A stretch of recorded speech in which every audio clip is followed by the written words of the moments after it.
जय श्री कृष्ण फ्रेंड्स, कैसे हैं आप सब।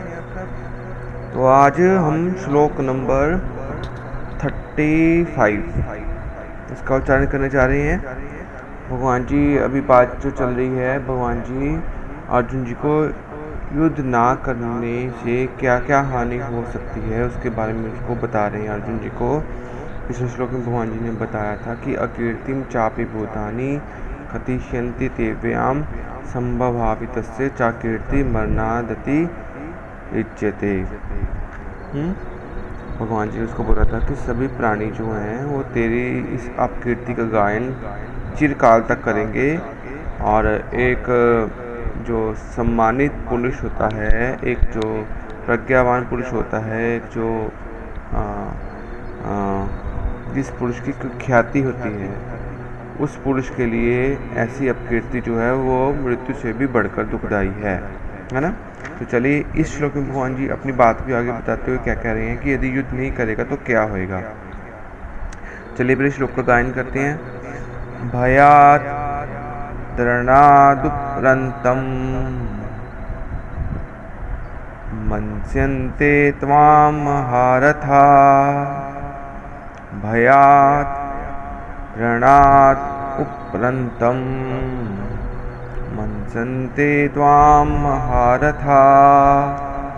येषां च बहुमतो भूत्वा यास्यसि लाघवम्।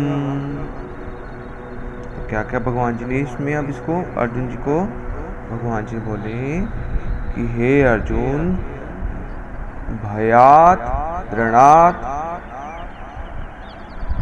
उपरंतम, भयात भय के कारण, त्रणात् इस युद्ध से, उपरंतम हटा हुआ, भय के कारण डर के कारण युद्ध से हटा हुआ। मन्स्यन्ते त्वाम तुमको ऐसा मानेंगे, महारथा हे महारथी, हे अर्जुन।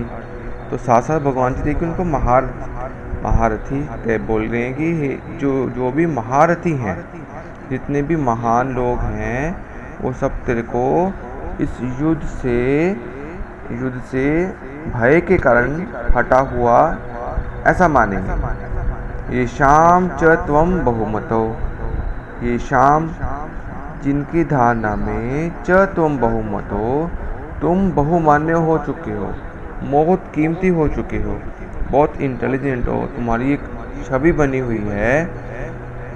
भूत्वा यास्यसि लाघवम,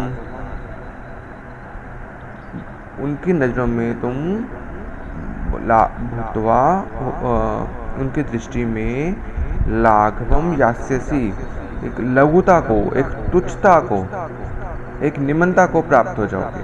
ठीक हो गया। तो भगवान जी उसको बता रहे हैं कि हे अर्जुन, जो महारथी लोग तुझे भय के कारण, ये महारथी लोग तुम्हें भय के कारण युद्ध से हटा हुआ मानेंगे, और जिनकी धारणा में तुम बहुमान्य हो चुके हो, उनकी दृष्टि में तुम लघुता को प्राप्त हो जाओगे।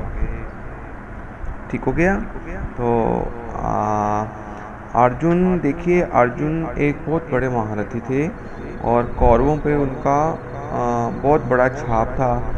बहुत से कौरव जो बड़े बड़े योद्धा थे, उनके नाम से ही भय से कांपते थे। तो भगवान जी उनको बता रहे हैं कि यदि अब इस क्षण तुम युद्ध से हटते हो, तो कोई ये नहीं समझेगा कि तुम युद्ध से हटने का कारण तुम्हारी दया है, तुम्हारी कृपा है, तुम्हारा प्रेम है, तुम्हारा मोह है। वो सब यही समझेंगे कि तुम डर के कारण इस युद्ध से हट रहे हो, है ना। और जब ऐसी तुम्हारी अपकीर्ति होगी तो तुम्हारे लिए कितनी तुम्हारी बेइज्जती की बात है ना, अश्रेय की बात है ना। इसलिए इस युद्ध से तुम अब अपराम मत हो, और इस युद्ध को डट कर इस युद्ध को करो। ठीक हो गया। तो एक बार फिर से श्लोक का गायन कर लेते हैं। भयात् त्रणात् उपरन्तं मन्स्यन्ते त्वां महारथा। ईशां च त्वं बहुमतो भूत्वा यास्यसि लाघवम्। Thank you so much friends, श्लोक नंबर 35 का गायन करने के लिए। कल को मिलने वाले हैं श्लोक नंबर 36 के साथ। तब तक आपको प्यारी प्यारी जय श्री कृष्ण जी।